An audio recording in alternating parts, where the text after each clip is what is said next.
Jean Talinou. 1994 voix pour le candidat d'hiver droite. David. 1886 voix pour le candidat socialiste. C'est un duel très serré qui s'annonce dans le canton de Maillezais.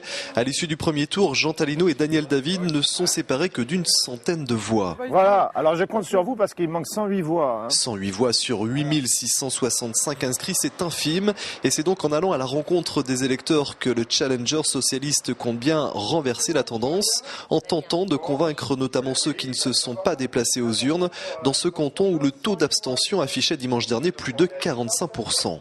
Moi je sais, j'ai regardé les listes, je sais qu'il y a beaucoup d'électeurs qui ne sont pas allés voter au premier tour et qui vont faire l'effort au second tour. Et là c'est souvent à gauche qu'il y a un petit déficit pour aller voter et c'est souvent la mobilisation qui se réveille un peu quand l'enjeu devient décisif.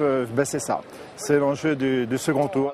Enjeu similaire pour le conseiller général sortant, entouré mardi matin de 7 des 11 autres maires du canton. Jean Talinou met au point la stratégie de l'entre-deux tours, un programme qui passe là aussi par une mobilisation au porte-à-porte des électeurs abstentionnistes.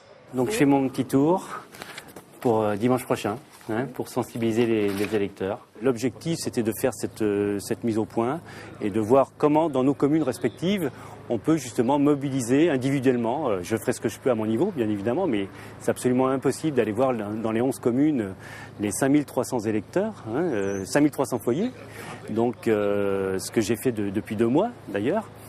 Et maintenant, c'est à nous tous ensemble, de sensibiliser les gens à cette élection.